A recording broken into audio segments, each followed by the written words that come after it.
Oh, hi there! With a company as prolific as Disney, there are bound to be a few works that get lost. But Disney has been knowingly difficult when it comes to releasing their lost works from the firm grip of Mickey and his precious vault. So today, I want to go over some of these lost TV shows, movies, and games from Disney. This list, however, will not include Disney's cancelled movies, unaired pilots, or lost media that was later found, because each of these topics deserve their own videos. So here are 10 pieces of lost media produced by the Walt Disney Corporation. Number 10, Fantasia's lost audio. The 1940 Fantasia film was highly ambitious for its time, being the first ever recorded for surround sound and even requiring special projectors to display all its colors. And because of these ambitions, most theaters could not show the movie, so Disney decided to show the film via traveling roadshows rather than a standard release. This roadshow version was around 125 minutes in comparison to the now standard 115-minute version.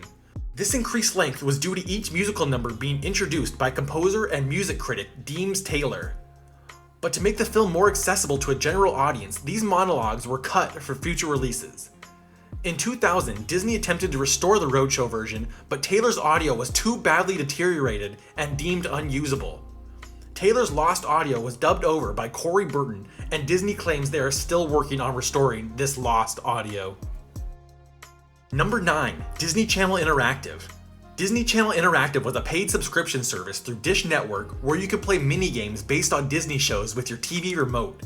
The service had games based on Hannah Montana, The Suite Life of Zack and Cody, Kim Possible, That's So Raven, and possibly The Emperor's New School. Of these shows, only The Suite Life of Zack and Cody game, Tipped-In Token Face Off, has footage to prove its existence. The service was last mentioned in 2010, but its exact date it ended is unknown, and the games are all likely lost forever.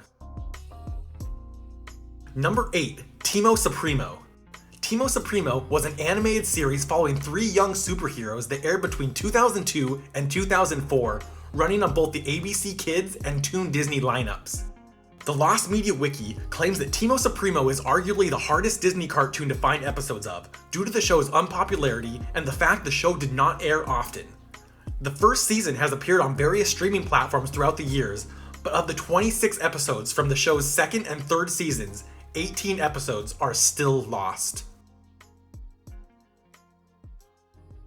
Number 7, Talespin, Phil Harris's lost audio. Talespin was a Disney animated show running from 1990 to 1991 that was a very loose spin-off of The Jungle Book. The show features more human-like versions of Baloo, Louie, and Shere Khan as the main characters. Voice actor Phil Harris, the original voice of Baloo, was to reprise his role in the show, but was replaced by Ed Gilbert because his voice had aged too much since The Jungle Book.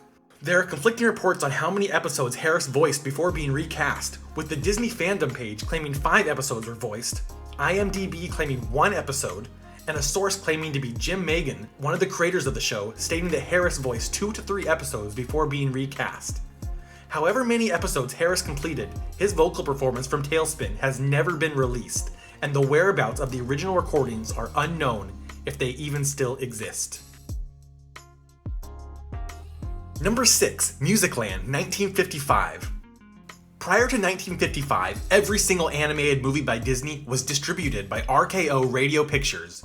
But when RKO was taken over by eccentric businessman Howard Hughes, the company took a nosedive, with their profits falling by 90% in just 1 year. Disney wanted to cut ties with RKO, but were stuck in a contract with the company.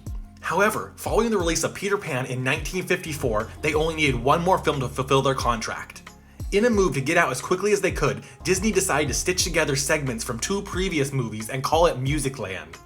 Musicland would combine 4 musical segments from Make Music Mine and 5 musical segments from Melody Time. Their plan worked. Disney left RKO and Musicland was quickly forgotten. Though the 2 movies Disney used to create Musicland are readily available today, Musicland, with its added intro, transition scenes, and new ending, has not been seen by the public since 1970 and was officially removed from Disney canon in 1985, effectively erasing the film from history. To note, this film is not to be confused with the 1935 Musicland Silly Symphony short of the same name. Number 5, Helix. Helix was a sci-fi themed rock band created by Disney as entertainment during the summer of 1981 at Tomorrowland. The group is a bizarre combination of Kiss and Star Wars meant to cash in on the sci-fi hype following The Empire Strikes Back. The band consisted of a bass player dressed in a mock Wookiee outfit, a keyboardist dressed like a stormtrooper with an instrument attached to a modified golf cart he would drive around stage, a percussionist that also acted as a gymnast, and a guitarist and singer who were meant to be a Han Solo and Leia pair. Somehow the band managed to actually get signed to Elektra Asylum Records, but were later dropped.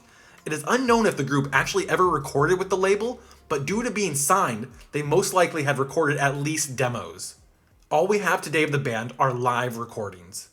However, there is an upcoming documentary by the Defunct Land YouTube channel about the band that will hopefully uncover more music from the group. Number 4, Disney Quest, the virtual reality games. Disney Quest was a chain of interactive theme parks meant to use virtual reality and 4D attractions to create theme park experiences without having to use up a huge amount of land like a traditional theme park would, making them much more viable for large cities. Disney's original goal was to create numerous locations across the US, but only 2 were made, one in Disney World and one in Chicago. Since the closure of Disney Quest in 2017, all of the attractions are lost, but I want to highlight 2 today. The first being Hercules in the Underworld, which debuted at the park's launch.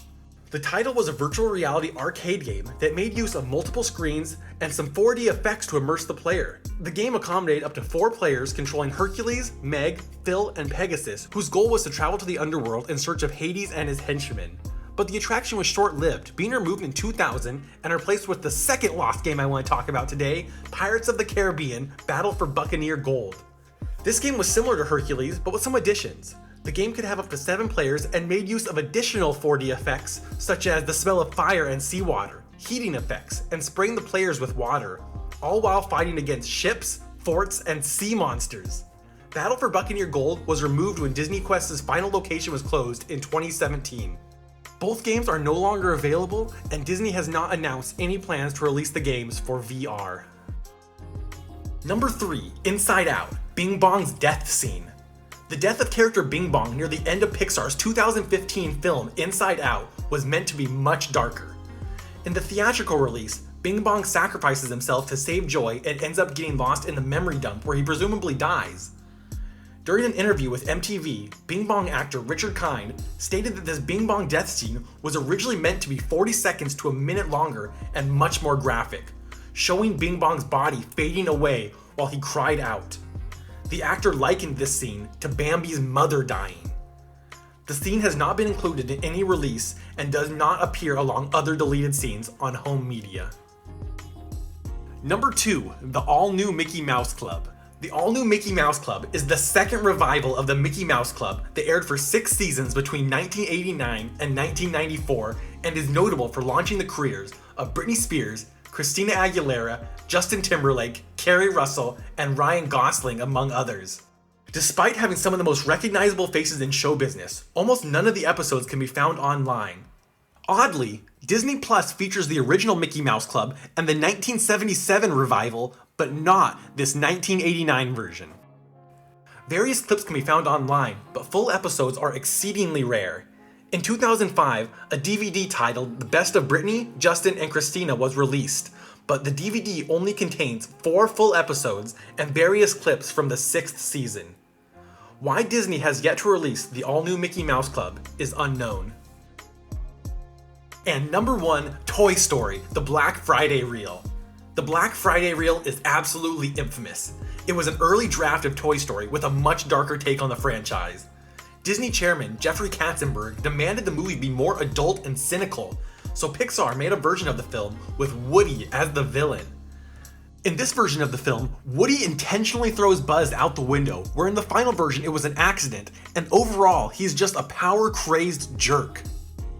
When Pixar showed this version of the film to Disney, the movie was almost cancelled, but director John Lasseter convinced Disney to give the team 2 weeks to fix the film. All that we have today of this early version is a 2-minute scene and 2 very short snippets. This implies there is much more to this early version that Disney and Pixar have yet to release. So there are just a few of the many pieces of lost media by Disney. Let me know what other lost Disney works you want me to cover in the future, and subscribe for more videos like this. This is Mike with All Things Lost. See you soon.